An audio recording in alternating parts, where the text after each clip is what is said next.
오늘 본문 말씀은 세례 요한의 제자들이 예수님께 나와서 우리와 바리새인들은 그처럼 금식하는데 왜 예수님 제자들은 금식하지 않느냐고 그렇게 예수님께 그처럼 질문했습니다. 예수님께서 그 질문에 답하신 그런 내용들이 오늘 본문 말씀입니다. 오늘 본문 말씀은 이런 순서로 되어 있습니다. 먼저는 세례 요한의 제자들이 나와서 예수님께 질문한 얘기, 왜 금식하지 않냐고 예수님 제자들은 거기에 대해서 예수님께서 자신을 혼인집 신랑으로 그렇게 말씀하시고 자기 제자들은 혼인집 신랑하고 함께 있는 자들이기 때문에 그렇기 때문에 내 제자들은 금식하지 않는다고 그렇게 예수님께 답하신 그런 내용이 있고 그 다음에 두 가지 비유가 잇따라서 나옵니다.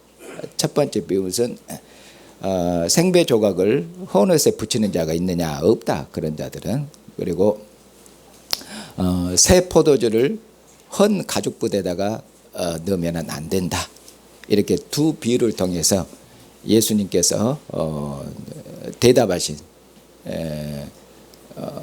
혼인집 신랑하고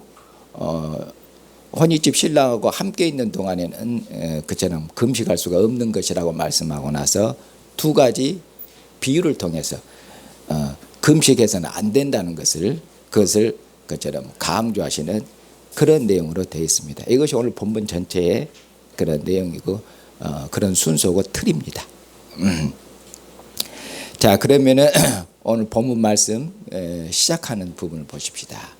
세례 요한의 제자들이 예수님께 찾아왔는데 여기 보시면은 언제 찾아왔는지 그 때를 말씀합니다. 거기 보시면은 14절을 보시면은 그때 그렇게 말씀해요. 그때 요한의 제자들이 예수께 나와 이르되 그렇게 말씀하고 있죠. 그때 그러면 그때는 어느 때냐? 바로 앞에 있는 이야기 그걸 두고 지금 그때라고 말씀하고 있습니다. 그러면은 앞에 있는 이야기는 어떤 이야기냐면 예수님께서 죄인 마태를 부르시고 그리고 마태의 집에서 많은 죄인들 많은 세리들하고 함께 잡수신 얘기 함께 먹고 마시고 죄인들과 함께 예수님께서 함께 먹고 마시고 기뻐하고 즐거워하고 잔치한 얘기가 나옵니다. 이렇게 예수님께서 죄인들하고 먹고 마시고 기뻐하고 즐거워하고 있을 때 그때 세례 요한의 제자들이 예수님께 나와서 이제 질문하는 것입니다. 왜냐하면 세례 요한의 제자들이 예수님께서 죄인들하고 함께 먹고 마시고 기뻐하고 즐거워하고 있는 것이 뒤에 나오는 이제 질문한 내용을 보면은 이해가 안 되는 것이죠. 이해가 안 되는 것이고 어떻게 보면 또 좀 예수님의 그런 그 행동에 대해서 이상하게 생각한 것이죠. 왜냐하면 자기 선생님이 세례 요한은 열심히 금식했거든요. 그래서 세례 요한의 제자들이 예수님께 나와서 우리하고 세례 요한의 제자들은 우리하고 그리고 바리새인들 우리들은 금식하는데 왜 당신 제자들은 당신 포함해서 예수님 포함했었죠. 왜 당신 제자들은 금식을 안 하고 이렇게 먹고 마시고 기뻐하고 즐거워하고 이렇게 잔치하고 있냐고. 우리는 금식하고 있는데 예수님하고 제자들은 잔치하고 있어요. 이렇게 하고 있죠. 여기다가 이제 조금 양념을 치면은 기분이 몹시 나빴을 수도 있겠습니다. 자기는 배를 쫙쫙 굽고 있는지 예수님하고 제자들은 배부르고 잔치하고 기뻐하고 즐거워하고 있으니까 그렇습니다. 여기서 세례 요한의 제자들이 우리와 바리새인들은 금식하는데 그렇게 말씀하고 있죠. 특별히 바리새인들은 일주일에 2번씩 금식했습니다. 그러니까 우리와 바리새인들은 금식해서 세례 요한의 제자들이 바리새인과 자기들을 같이 이처럼 언급하고 있기 때문에 세례 요한의 제자들도 바리새인처럼 이렇게 일주일에 2번 그렇게 금식했는지 모르겠습니다. 하여튼 일주일에 2번이면 자주 금식했죠. 일주일에 2번씩이나 금식했죠. 그러니까 우리들은 이렇게 자주 이렇게 금식하는데 예수님은 금식하는 모습을 못 봤어요. 예수님 제자들도 보니까 아주 먹고 마시고 기쁘고 아주 신났어요. 그렇다 그 말이죠. 그런 점에서 세례 요한의 제자들이 고개를 갸우뚱하면서 왜 금식을 안 하는 것이냐고, 이해가 안 된다고, 이해가 안 된다, 그렇게 물었죠. 그러니까 예수님께서 혼인집 손님들이 신랑하고 함께 있는 동안에 슬퍼할 수 있느냐, 여기서 슬퍼할 수 있다는 것, 슬퍼한다는 것은 금식한다는 걸 뜻하죠. 지금 혼인집 손님들이 신랑하고 함께 있는데 슬퍼할 수 있느냐, 금식할 수 있느냐, 금식할 수 없느니라, 금식할 수 없다, 그렇게 말씀하죠. 그런데 이 예수님의 말씀을, 구약의 배경을 모르면은 예수님의 말씀이 갑자기 무슨 왜 금식하지 않냐고 물었는데 예수님이 갑자기 무슨 혼인집 얘기를 하고, 예수님이 자기를 혼인집 신랑으로 얘기하고 그러잖아요. 그러니까 구약의 배경을 전혀 모르면은 예수님의 말씀이 뭐처럼 들리겠습니까? 아주 자다가 봉착 듣는 말씀, 이게 뭐 완전 동문서답이에요. 동문서답이죠. 뚱딴지 같은 말씀이죠. 그러니까 예수님이 말씀을 갖다가 이제 좀 높여서 이야기하자면은 무슨 선문답, 예수님이 선문답 하시는 것 같잖아요. 그렇게 표현이 돼 있죠. 예, 그렇게 돼 있습니다. 예수님이 하신 말씀은 구약의 배경을 이해를 해야만 예수님 말씀을 바르게 이해할 수가 있습니다. 하나님께서 언약을 체결하셨는데, 그래서 이스라엘은 하나님의 언약 백성 아닙니까? 하나님께서 이스라엘과 언약을 체결하셨는데, 이 하나님께서 이스라엘과 언약을 체결한 이 관계를 성경에서 여러 관계로 묘사하는데, 왕과 신하의 관계, 부자 간의 관계, 또는 어떤 관계로 묘사하냐면은 부부 관계로 그렇게 묘사를 합니다. 그러니까 하나님께서 이스라엘과 언약을 체결하셨다는 건 뭡니까? 하나님이 이스라엘과 결혼하셨다는 얘기입니다. 그것이 구약 성경에 이런 은유적인 표현으로 많이 나옵니다. 많이 나와요. 그래서 하나님께서 이스라엘에 뭐가 되셨습니까? 신랑이 되신 겁니다. 이스라엘은 뭡니까? 하나님의 신부가 된 거예요. 그렇게 합니다. 그런데 이스라엘이 하나님의 신부가 됐는데, 하나님 앞에서 신부가 정조를 지키고 순결해야 될 거 아닙니까? 그런데 이스라엘이 하나님과 언약을 체결하고 나서 어떻게 했습니까? 하나님을 배반했죠.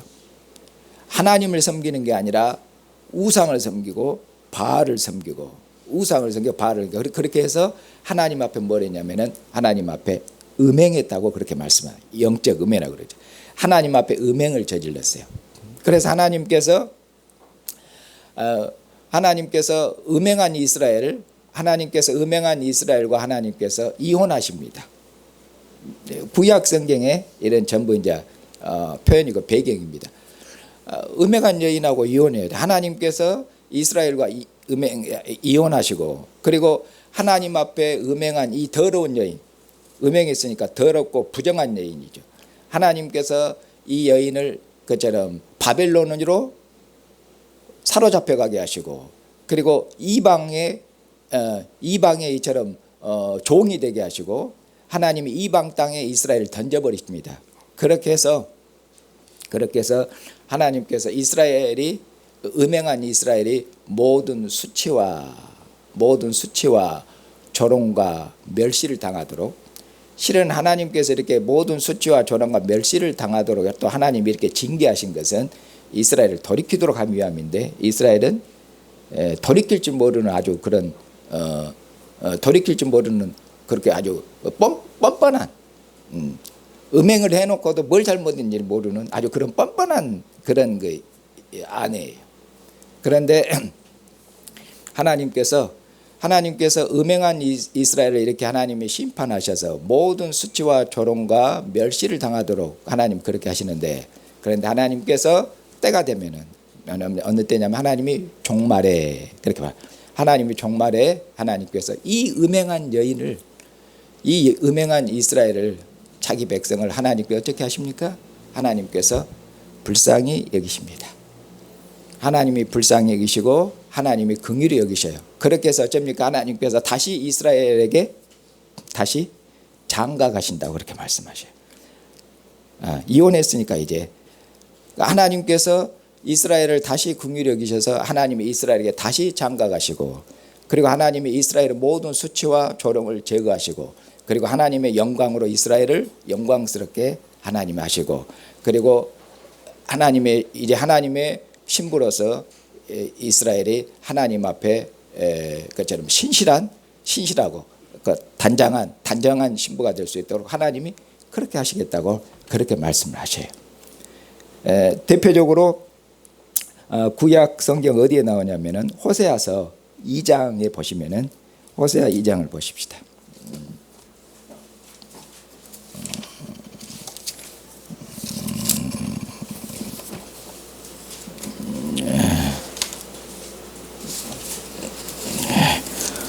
호세아 2장 16절부터 20절까지인데 제가 건너뛰면서 필요한 부분만 읽겠습니다. 여호와께서 이르시되 그날에 내가 여기서 너는 이스라엘입니다. 네가 나를 내 남편이라 일컫고 다시는 내 바알이라 일컫지 아니하리라. 내가 바알들의 이름을 그의 입에서 제거하여 다시는 그의 이름을 기억하여 부른 일이 없게 하리라. 그리고 19절을 보면은 내가 이스라엘인 내게 장가들어 영원히 살 것이에요. 이제 영원히 신랑으로서 이스라엘 신랑 살 것이되 공의와 정의와 은총과 긍휼히 여김으로 내게 장가들며 진실함으로 내게 장가들리니 내가 여호와를 알리라. 여기 보면 여호와께서 장가들 것을 지금 몇 번 반복해서 말씀하시죠. 언제? 그날에. 여기서 그날에는 종말의 그날인데 이스라엘을 회복하고 이스라엘을 다시 부르실, 부정한 이스라엘을 다시 부르시고 회복하고 구원하실 그날, 그 종말의 그날입니다. 하나님께서 그날에 이스라엘에게 다시 장가 드시겠다고 그렇게 말씀하고 있는 부분이죠.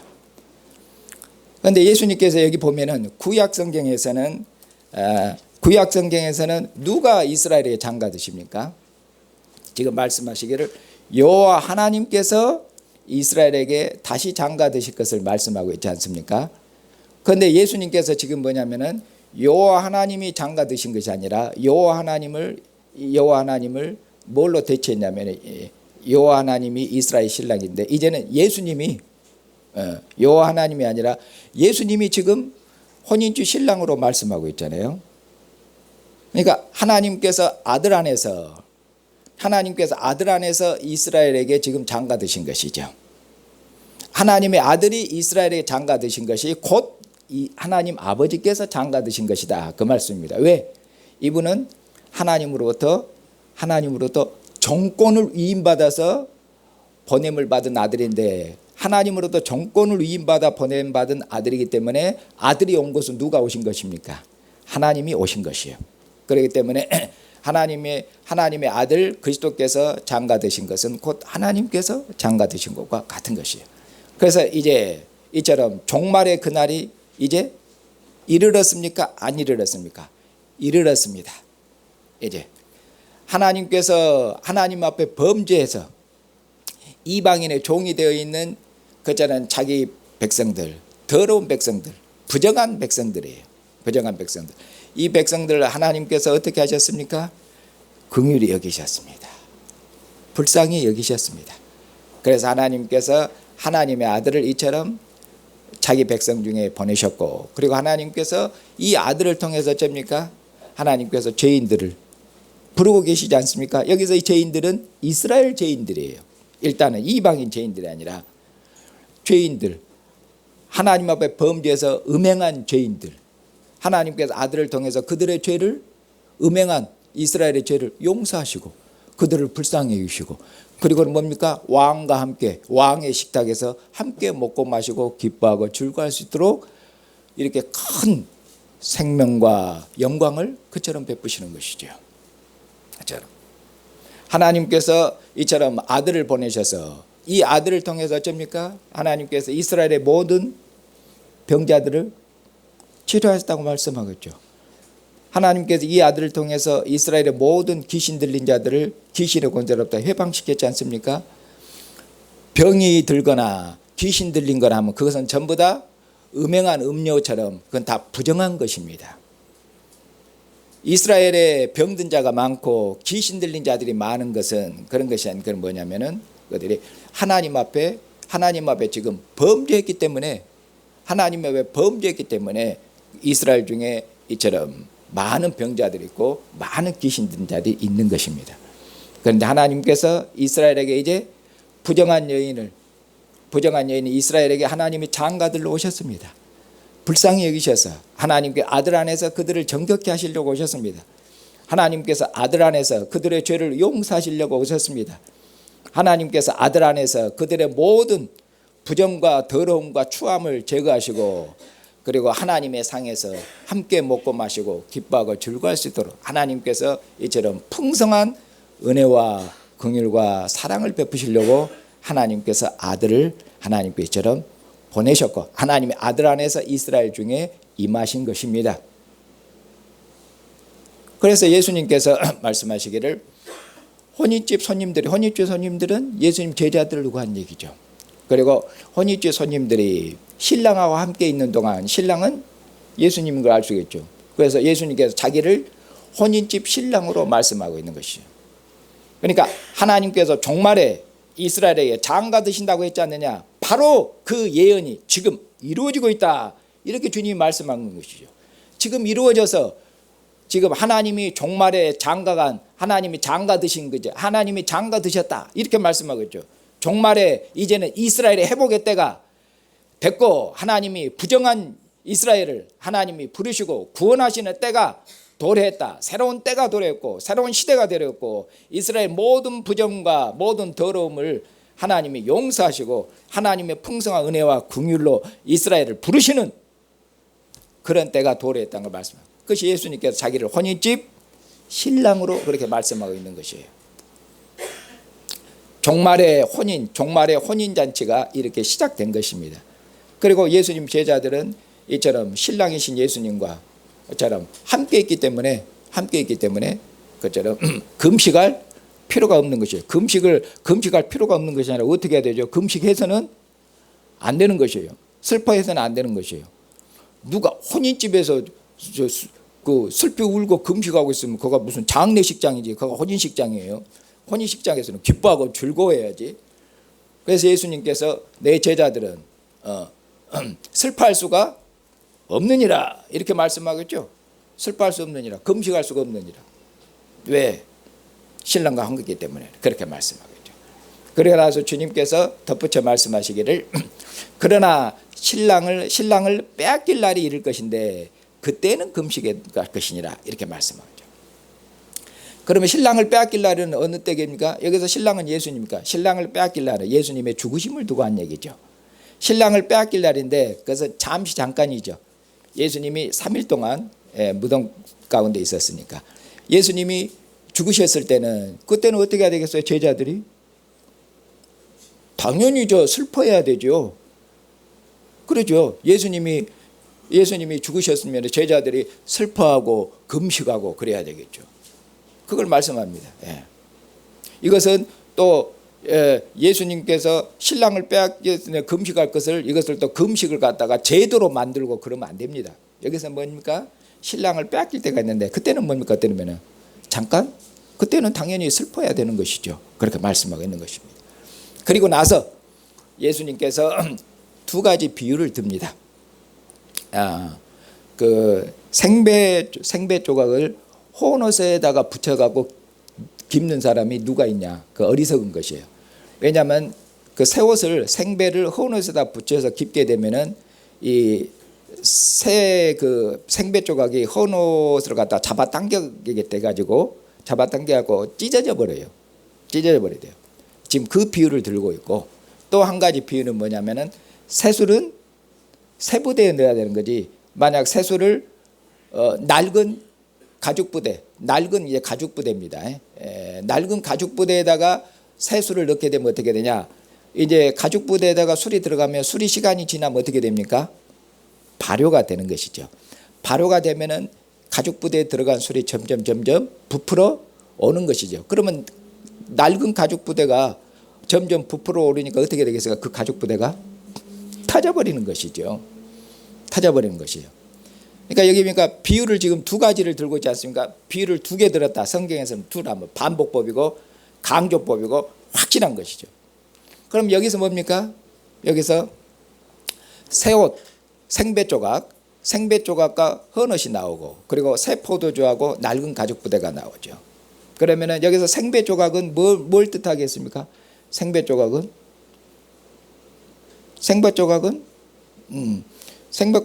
주님과 함께 지금 기뻐하는 것이고, 그 다음에 헌옷은요, 그 금식이에요. 지금 금식, 슬픔. 그리고 새 포도주는 뭡니까? 주님과 함께 기뻐하고 즐거워하는 것이고, 역시 그 다음에 낡은 가죽부대는 금식, 그리고 율법을 지금 뜻하고 있는 것이죠. 금식은 율법을 따라서 그렇게 하고 있는 것이기 때문에. 그러니까 여기 보면은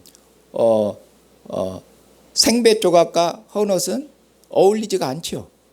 또 새술과 낡은 가죽부대는 어울리지가 않는 것이죠. 함께 할 수가 없는 것이죠. 다시 말해서 주님과 함께 기뻐하는 것과 그리고 금식하는 것은 뭡니까? 전혀 어울리지가 않는 것이다, 그 말씀이죠. 전혀 어울리는. 그러니까 이 두 비유를 통해서 뭐라고 주님 말씀하냐면은, 주님께서 오직, 두 비유니까 강조 아닙니까? 오직 뭐 해야 된다고 말씀하겠죠? 오직 슬퍼해서는 안 되고, 슬퍼하거나 금식해서는 안 되고, 오직 어떻게 하냐면 오직 기뻐할지니라, 이 얘기예요. 오직 다만 기뻐하고 즐거워할지니라, 이렇게 말씀하고 있는 것이에요. 그것을 주님께서 강조하고 계시는 것이죠. 사랑하는 형제 자매님, 이처럼 하나님께서, 하나님의 아들은, 하나님께서 이스라엘을 하나님이 불쌍히 여기시고 긍휼히 여기셔서 하나님께서 아들을 세상에 보내셨고, 아들은 하나님의 긍휼과 하나님의 자비하심으로 자기 백성들을 치료하시고, 그리고 귀신들을 쫓아내시고, 그리고 모든 죄인들을 부르셔서 주님과 함께 먹고 마시고 기뻐하고 즐거워할 수 있도록 그렇게 은혜와 사랑을 그처럼 베풀었습니다. 그런데 바로 이런 예수님에 대해서 비난하고, 이런 예수님에 대해서 비판하고, 예수님을 대적하고, 그리고는 예수님을 십자가에 못 박아 그렇게 해서 죽인 자들이 있는데, 그들이 바로 누굽니까? 그들이 바로 금식을 자랑하는 자들. 왜 우리는 금식하는데 당신은 안 하냐? 금식을 자랑한다는 것은 율법의 의를 자랑하는 것이죠. 금식하는 것을 자랑하는 거, 율법의 의를 자랑하는 거. 바리새인들이 우리는 일주일에 2번이나 금식합니다. 이처럼 많이 기도하고 여러 번 기도하고, 그리고 많이 금식하는 것이, 그것이 율법이 정한 이스라엘의 어떤 의로움이며, 율법의 의로움이며 이스라엘의 옛시대, 그것이 경건의 척도입니다. 경건의 척도죠. 많이 기도하고 많이 금식하고. 그러니 얼마큼 그들은 의롭고 얼마큼 경건합니까? 이처럼 율법의 의를 자랑하고 자기 의를 자랑하면서 예수님을 대항했습니다. 그들은 회개할 것이 없습니다. 그들이 지금 하나님 앞에 범죄해서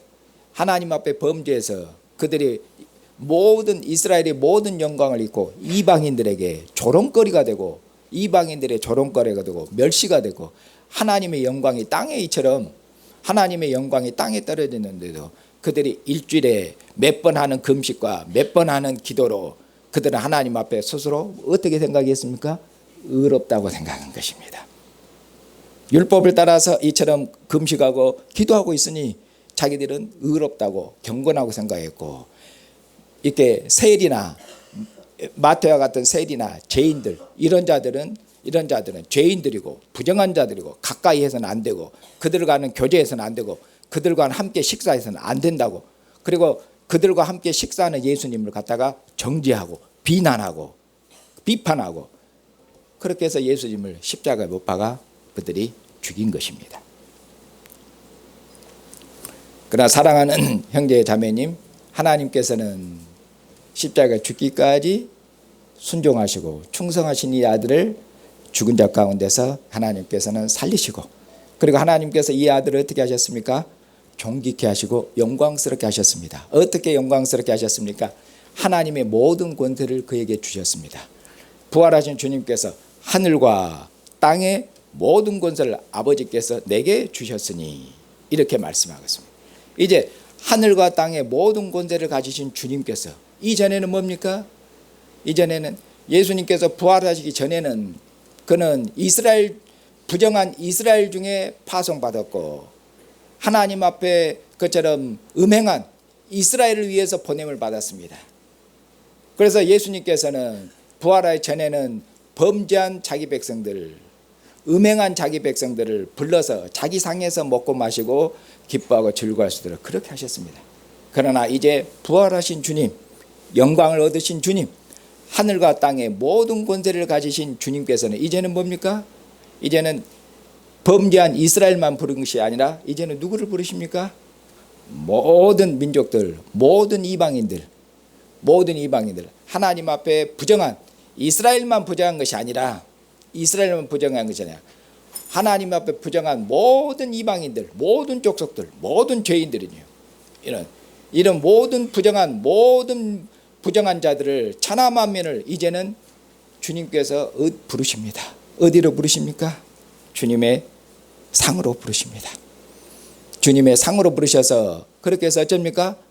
주님, 하늘과 땅의 모든 권세를 가지신 만왕의 왕이요 만주의 주신 주님, 음부와 사망의 열쇠가 그분의 손에 있는 이 권세 있는 주님, 다시는 죽음이 손댈 수 없는 죽음을 이긴 영광스러운 주님, 그 주님께서 주님의 상으로 부르셔서 천국의 왕이신 만왕의 왕이신 이 권세 있는 왕의 상에서 먹고 마시고 기뻐하고 즐거워할 수 있도록 그렇게 이제 주님께서 모든 부정한 죄인들을 부르셨고, 바로 그 중에서 우리도 끼어 있고 우리도 부름을 받은 것입니다. 아멘이죠. 예, 아멘이죠. 우리들도 이 주님의 은혜를 입어서 영광스러운 주님의 상에 오늘도 나올 수 있었고, 그리고 주님의 상에서 이것은 내 살이요 이것은 내 피니 먹고 마셔라. 나를 먹고 나를 마시는 자는 영원히 죽지 아니하리라. 그렇게 주님께서 말씀하셔. 영광스러운 왕의 상에서 먹고 마시고 기뻐하고 즐거워했어도 우리가 이 은혜와 이 긍휼하심을 입었습니다. 임을 얼마큼 감사합니까? 그런데 사랑하는 형제 자매님,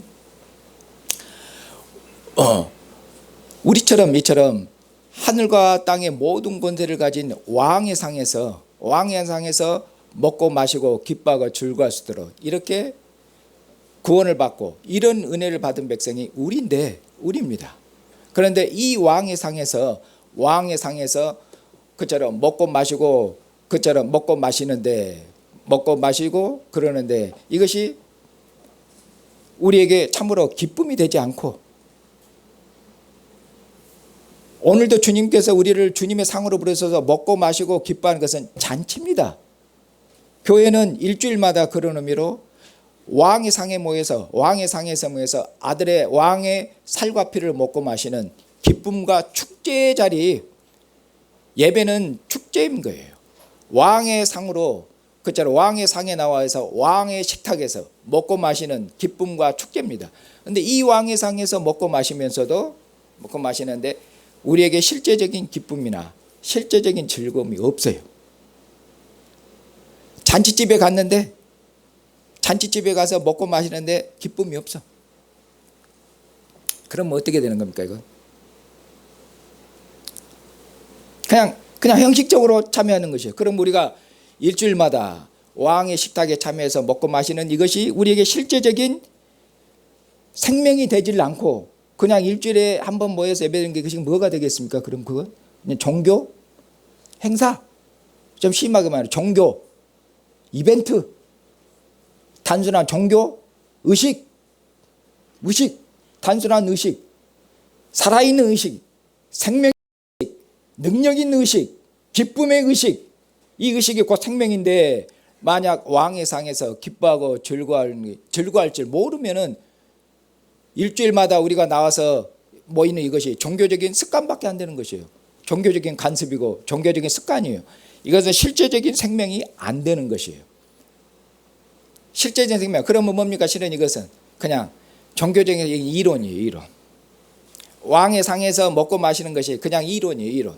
실제적인 생명과 능력이 되지 않으면 그냥 이론일 뿐이에요. 다른 말로 좀 심하게 헛소리일 뿐이에요. 경건에 그잖아 일주일마다 해서 이것은 주님의 잔이 주님의 피요 이것은 주님의 살입니다. 거룩한 척 폼을 잡고 있는 것이지 경건의 모양은 있는 것이어도 경건의 능력, 경건의 생명의 능력은 없다는 그런 얘기입니다. 그 점에 있어서 우리 자신들을 깊이 생각해 봐야 됩니다. 사랑하는 형제자매님, 우리가 주일마다 참으로 주일마다 주님의 상으로 오면서 기쁨으로 오고 있는지 믿음으로 깨어서 오고 있는지 그러니까 일요일 돼서 주일 돼서 그냥 오는 것인지 오기 전부터 마음이 설레서 오는 것인지 왕의 상에서 오늘도 왕과 함께 먹고 마시는 이 기쁨과 영광을 이 영광의 축제를 소망하고 기뻐하고 즐거워하면서 오고 있는 것인지 그냥 습관을 따라하고 있는지 그런 점들을 당연히 우리 자신들을 돌아봐야 될 거 아닙니까? 그것이 우리 자신이 그런 기쁨과 즐거움이 있어야만 우리가 그것이 살아있는 것이고 그것이 살아있는 믿음이에요. 여러분들이 지금 살아있고 죽어있는 것이 뭐겠어요? 온 세상에 왕의 잔치에서 왕의 상에서 왕과 함께 잔치하는데 기쁨이 없이 그 상에 가고 있어요. 이거 죽었지 살았습니까? 요한계시록에 너는 살아있으나 실은 죽은 자와 같다는 것처럼 죽은 자와 같은 것이에요. 그리스도께서 우리의 신랑으로 말씀하지 않습니까? 에베소에서는 우리가 그리스도의 신부예요. 그리스도께서 부정한 우리를 주님의 피로 우리를 정결케 하셔서 씻으셔서 정결케 하셔서 그렇게 해서 주님의 영광으로 우리를 관시우시고 우리를 주님의 상에서 신랑된 주님의 상에서 영광스러운 주님의 상에서 먹고 마실 수 있도록 은혜와 사랑을 베푸셨어요. 이런 주님의 상에서 먹고 마시면서도 아무런 기쁨과 즐거움 없으면 이것이 살아있는 것입니까? 죽은 것입니까? 죽어도 몇 번은 죽은 것이죠. 그건 죽어있는 것이요. 그리고 그것이 살아있는 것이 그것이 성령 충만한 것이에요. 성령 충만한 것이 다른 것이 아니라 신랑 되신 그리스도를 어쩝니까? 기뻐하고 즐거워하는 것. 그것이 기쁨이 충만한 것이고 생명이 충만한 것이에요. 왕의 상에서 신랑 되신 신랑의 상에서 먹고 마시고 기뻐하는데 아내가 아무런 기쁨이 없어. 이거 신부가 아니에요. 이건. 그건 성령 충만한 게 아니라 죽은 것과도 같아요. 그런 점에서 오늘 말씀으로 돌아보시라는 얘기예요. 우리의 믿음을 새롭게 하고 우리의 마음을 새롭게 하고 이 말씀으로 우리 자신을 비춰야 될 거 아닙니까? 내가 참으로 말로는 산 것 같은데 죽은 자와 같은 건 아닌지 돌이켜보고 회개하고 슬퍼하고 탄식하고 우리의 영을 깨워야 될 거 아닙니까? 회개하고 뉘우치고 돌이켜야 될 거 아닙니까? 주님께서 우리를 살리실 거 아닙니까? 그럴 점을 생각해 보셔야 됩니다. 사랑하는 형제자매님, 주님의 상에서 먹고 마시는 것은 이것은 뭡니까? 지금 교회에게 지금 우리에게 와 있는 현재적인 생명이며 현재적인 생명이고 현재적인 능력입니다. 지금 왕의 상에서 왕의 살과 피를 먹고 마시지 않습니까? 이것이 우리의 기쁨이고 즐거움이에요. 그리고 기쁨과 즐거움이 뭡니까? 산속에 들어가서 많은 수련을 하고 산속에 들어가서 많은 수양을 쌓는 것이 어떤 능력이 아니라 주님의 상에서 주님을 기뻐하고 주님의 상에서 즐거워하는 것, 이런 주님의 상에서 기뻐하고 즐거워하는 것, 축제의 자리에서 축제의 상에서 기뻐하고 즐거워하는 것, 이것이 뭡니까? 이것이 교회의 생명이에요. 이것이 교회의 능력이라는 거예요. 다른 능력이 있는 것이 아니에요. 교회는 왕의 상에서 왕을 기뻐해야 되는 것입니다. 왕을 기뻐하고 왕을 즐거워하고 왕을 찬양하고 왕을 높이는 것입니다. 그것이 우리의 힘이고 우리의 능력이고 우리의 생명인 것입니다. 그래야만 이 생명과 기쁨과 즐거움이 있을 때만 세상을 이길 수가 있는 것이에요. 다른 것이 아니에요. 그러므로 기쁨과 즐거움이 능력이에요. 기쁨이 사라진, 즐거움이 사라진 메마르고 건조하고 사막과 같은 생명력이 없어요. 그런 가운데서 어떻게 교회를 힘있게 봉사하고 세상을 힘있게 봉사하고 능력으로 아내가 모든 기쁨을 잃어버렸는데 어떻게 가정을 남편을 힘있게 능력있게 봉사할 수 있겠습니까? 없는 거예요. 없는 거. 사랑하는 형제 자매님, 예수님을 믿으면은 처음 예수님 믿고 나면은 이제 잘못 생각이 있습니다. 무엇이냐면은 우리가 믿는 예수님 그리고 하나님이 바로 그리스도 안에서 우리 아버지가 되셨는데, 야, 우리 하나님 아버지가 세상을 지으신 창조주예요. 그분의 손에 만사 만물이 그분의 손에 있고 이분이 역사를 주관하시고 인생을 주관하셔요. 그러니까 우리는 뭐냐, 이분이 내 아버지가 되셨으니까 내가 이제 예수님 믿고 하나님을 아버지를 모시고 살면은 내 삶이 어떻게 될 것 생각합니까? 내 삶이 이전보다는, 예수님 믿기 전보다는 수월하고, 예수님 믿고 나서는 이전보다는 그래도 좀 편안하고, 뭐 어려움이 좀 없고, 뭔가 좀 형통하고, 뭔가 하는 일도 어쩝니까 좀 잘 되고, 뭔가 하는 일도 좀 잘 되고, 어려움도 없고, 뭐 하여튼 장애도 없고, 그리고 무슨 좀 어려움이 있을 때라도 그것도 뭡니까 잘 착착착착착착 이렇게 헤쳐나가고 일이 수월수월하게 쏙쏙쏙 풀리고, 이렇게 생각을 하기가 쉽습니다. 저도 예수님 믿고 당연히 그렇게 생각. 하나님 우리 아버지인데 내 뒤에 든든한 이렇게 백이 있는데 그렇게 생각했어요. 그런데 예수님 믿고 하나님 말씀을 더 연구하고 하나님 말씀을 바르게 알게 되니까 뭐냐면은 예수님을 믿고 난 다음에도 어쩝니까? 어려움이 줄어들지 않아요. 잘 생각하셔야 됩니다. 예수님을 믿고 나서도 어려움이 줄어들지 않고 오히려 뭐냐, 어려움이 더 많아질 수도 있어요.